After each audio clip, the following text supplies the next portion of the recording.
En sommaire ce soir, le 38e sommet de l'Union africaine s'est ouvert ce samedi. À l'issue de cette rencontre des chefs d'État et de gouvernement, on connaîtra le nouveau président de la commission de l'UA. Ils sont trois à vouloir succéder à Moussa Faki Mahamat. Nos routes ont une histoire. Celle-ci est racontée dans un nouvel ouvrage de deux ingénieurs en construction civile. Ils ont officiellement présenté leur livre ce 15 février. Les détails dans un instant. Festidibi, le plus grand festival culinaire du pays, a ouvert ses portes cette semaine pour la 10e fois. Malgré un contexte économique difficile, les amoureux de gastronomie ne manquent pas. Madame, Monsieur, bonsoir. Le sommet des chefs d'État et de gouvernement de l'Union africaine s'est ouvert ce 15 février à Addis Abeba. Au cœur des débats, les enjeux géopolitiques et stratégiques auxquels fait face l'Afrique. À l'issue de cette rencontre de 2 jours, le successeur de Moussa Faki Mahamat à la tête de la commission de l'UA sera connu. Aminata Keita. Plusieurs sujets sont à l'ordre du 38e sommet des chefs d'État et de gouvernement de l'Union africaine. La question du conflit entre la République démocratique du Congo et le Rwanda fait partie des sujets brûlants de ce sommet. Par ailleurs, le président de la RDC, Félix Tshisekedi, n'est pas venu au sommet. Dans son discours d'ouverture, le secrétaire général de l'ONU, Antonio Guterres, a affirmé, je cite, « Il faut éviter à tout prix une escalade régionale dans le conflit qui ravage l'Est de la République démocratique du Congo. » Fin de citation. Un autre sujet du sommet sur lequel a réagi le président de la commission Moussa Faki Mahamat est l'appel du président américain Donald Trump à la déportation systématique des Palestiniens. Ces paysages d'apocalypse qu'offre aujourd'hui la Palestine, la bande et la population de Gaza en particulier, après plus d'une année de guerre destructrice de toute forme de vie et de biens, continuent de se dérouler dans le silence presque total des puissances du monde. Si ce n'est l'appel par certains à la déportation systématique des Palestiniens hors de leur terre, c'est le comble. Les dirigeants africains se sont mis d'accord pour créer une agence de notation panafricaine qui intègre des données et des indicateurs spécifiques du continent. Le président angolais João Lourenço a pris ce samedi matin la présidence tournante de l'UA, succédant au chef de l'État mauritanien Mohamed Ould El Ghazouani. À la fin du sommet demain sera tranché qui du ministre des Affaires étrangères djiboutien Mahmoud Ali Youssouf, le vétéran de l'opposition kenyane Raila Odinga et l'ancien ministre des Affaires étrangères malgache Richard Randria Madrato succédera au Tchadien Moussa Faki Mahamat en tant que président de la Commission de l'Union africaine, le poste de plus haut représentant de l'organisation panafricaine réservé cette fois-ci à un représentant de l'Afrique de l'Est. Route du Mali, histoire et évolution de 1961 à 2023, tel est l'intitulé du nouvel ouvrage de deux ingénieurs en construction civile. Cette œuvre, sortie officiellement ce samedi, relate les mutations et les restructurations dont le service central des routes a fait l'objet depuis l'indépendance jusqu'à présent. Présentation du livre avec Soumaïla Fani.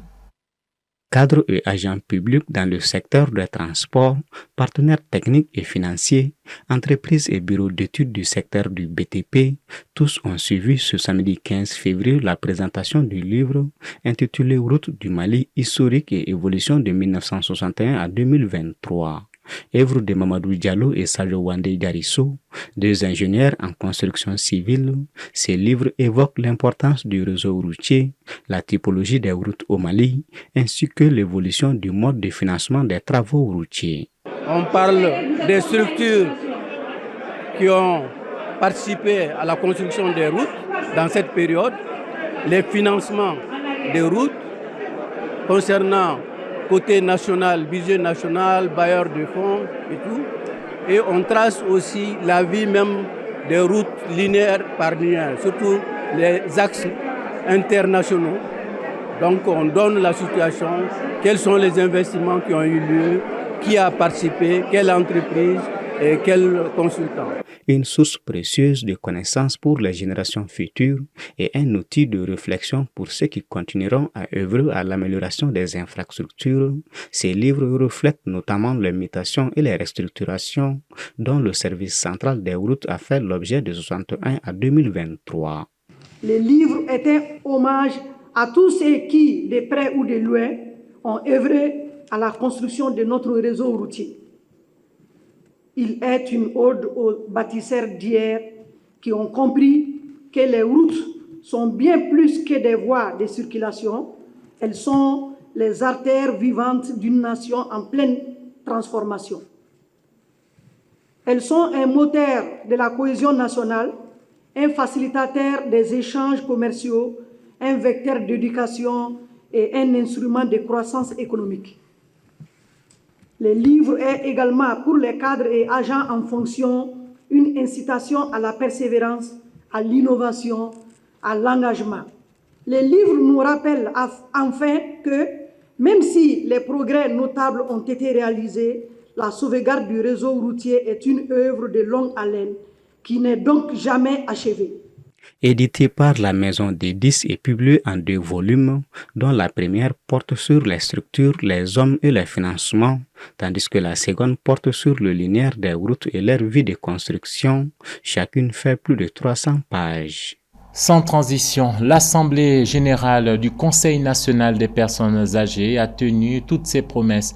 Une mobilisation sans précédent est à noter avec la participation active des délégations provenant de 13 régions du pays, ce qui a permis d'avoir une vue globale de la situation des personnes âgées dans les différentes contrées du pays. Ibrahim Babi nous en dit davantage. Placé sous le thème de la consolidation des acquis du troisième âge, ce samedi 15 février, la Maison des aînés de Bamako a accueilli la 4e session ordinaire de l'Assemblée générale du Conseil national des personnes âgées du Mali. L'événement a réuni 13 délégations venues des différentes régions du pays pour dresser le bilan des concertations menées lors de la session précédente tenue en décembre 2020 et proposer une feuille de route au nouveau président élu. Nous pouvons être fiers, nonobstant toute la crise qui prévaut, financière, territoriale, les conflits et tout, nous avons plus de 13 représentants des régions de Kidal à Menaka et dans d'autres localités. C'est très important, ça veut dire que le souffle est en train de revenir, c'est important. Par ailleurs, le rapport d'activité qui va être soumis, un rapport qui a été étoffé, discuté avec toutes les cellules qui sont affiliées au Conseil et les documents vont être soumis à l'appréciation des uns et des autres. Cette rencontre a été marquée par des échanges constructifs autour des préoccupations majeures des aînés, notamment la situation actuelle du pays, en ce qui concerne le rôle et fonctions de chefferie traditionnelle. Il s'agit pour le nouveau président de veiller auprès des autorités à la mise en adéquation des structures traditionnelles, dites les chefferies, avec le Conseil national des personnes âgées du Mali. Il s'agit pour lui de veiller à la mise en œuvre du slogan de la présente mandature, le renforcement des acquis du troisième âge. Avec cette nouvelle feuille de route, le Conseil national des personnes âgées entend jouer un rôle plus actif dans leur contribution au développement du pays. Cette session marque ainsi une étape clé dans la reconnaissance et la valorisation du rôle des aînés au sein de la société malienne. Ça y est, la 10e édition de la Nuit de l'entrepreneuriat est lancée depuis ce vendredi. Ateliers, conférences, débats, réseautage et dîners de gala sont au menu des 3 jours d'activité. À travers ce forum qui fait la promotion des entreprises, le promoteur entend réunir le monde des affaires afin de trouver des solutions aux défis auxquels le secteur fait face. Reportage de Soumaïla Fani. Organisée par l'agence de communication BET, la 10e édition de la Nuit de l'entrepreneuriat apparaît comme un forum incontournable des décideurs, financiers et hommes d'affaires du secteur privé africain, avec un riche programme de panels de haut niveau, des rencontres B2B et des expositions. Pourquoi une Nuit de l'entrepreneuriat? Parce que nous devons célébrer cette race d'hommes et de femmes qui chaque jour se lèvent et se battent avec la ferme conviction de bâtir un avenir meilleur pour eux-mêmes et pour notre continent. Je ne suis que l'un d'entre eux, un parmi tant d'autres. Certains sont connus et beaucoup d'autres sont moins connus. Ils sont artisans, commerçants, hommes et femmes d'affaires, mais une seule flamme nous anime, la volonté de créer et le courage de risquer. Ce forum se veut le creuset qui récompense l'effort des entreprises et leur impact sur l'économie nationale, toute chose qui fait la fierté du département en charge de l'entrepreneuriat national. Le gouvernement du Mali, sous l'impulsion des plus hautes autorités, demeure résolument engagé à soutenir cette dynamique. C'est pourquoi nous œuvrons sans relâche pour créer un cadre réglementaire propice à l'initiative privée et à l'innovation. Faciliter l'accès au financement en encourageant des mécanismes adaptés aux besoins de nos entrepreneurs. Renforcer la formation et l'accompagnement pour que chaque projet ait toutes les chances de réussite. Occasion pour les responsables d'entreprise de faire également la promotion de leur entreprise et de partager leur expérience et expertise avec d'autres personnes voulant entreprendre. Ciment et Matériaux du Mali, qui est une société malienne installée dans la région de Diago. On produit notre ciment localement, donc on se targue d'être du ciment produit par des Maliens, pour les Maliens, avec une qualité qui est une qualité internationale. Donc c'est le but aujourd'hui de notre venue ici, pour supporter non seulement l'initiative qui a été prise par le promoteur, mais également pour faire savoir, parce que beaucoup de gens ne le savent pas, qu'on a aujourd'hui au Mali du ciment qui est produit localement ici. Nous sommes ici pour promouvoir nos appartements à vendre à Dakar, particulièrement dans Dakar Centre, dans le plateau, aux Almadies. Donc nous sommes conscients du fait que l'Afrique a besoin de sa ressource, l'Afrique a besoin d'être solidaire et le Mali en tant que pays frère, quand il nous convie à cet événement, c'est avec plaisir qu'on partage. Pour cette édition, des discussions sur des thèmes variés sont prévues, allant de la transformation digitale à l'industrialisation, en passant par le rôle de la diaspora dans le développement africain. La nuit de l'entrepreneuriat prendra donc fin demain dimanche. Ce soir, c'est le dîner de gala. Pour la 10e année consécutive, le rendez-vous culinaire Festi-Dibi a ouvert ses portes ce début de semaine. Chaque année, ce festival réunit des milliers de Bamakois autour de la gastronomie. Mais compte tenu de la conjoncture économique actuelle, faut-il s'attendre à moins d'affluence? Pas sûr, nous dit Aminata Keita sur les images de Soumaïla Fane. C'est parti pour 2 semaines de dégustation de grandes variétés de viandes grillées et marinées, notamment du mouton, pintade, lapin, poulet, chameau, porc, dinde, pigeon, crevettes, canard, j'en passe. Entre belles décorations, goût et saveurs, ce rendez-vous est une aubaine pour beaucoup de Bamakois. Je pense que le festival c'est un bon truc, ça nous permet de nous divertir un peu, de sortir, venir passer du bon moment et essayer d'oublier un peu la situation du pays, mais sinon quand même, de toute façon on est avec les femmes et on les soutient. Ça nous permet également de changer d'air et aussi de connaître la gastronomie du Mali ainsi que d'ailleurs. Par contre, malgré autant d'engouement avec la situation sécuritaire énergétique, les affluences de vente ne sont pas au beau fixe. On peut parler par rapport à la clientèle, voilà, parce qu'on n'a pas beaucoup de monde cette année. Peut-être c'est par rapport à la crise, mais n'empêche, les gens sont sortis beaucoup massivement pour présenter les produits. Mais bon, il n'y a pas assez de mouvement quand même. Nous ne cachons pas que l'affluence et l'attraction n'est pas aussi élevée que l'année dernière, mais nous n'allons quand même pas nous plaindre. Donc ça a commencé il y a quelques jours.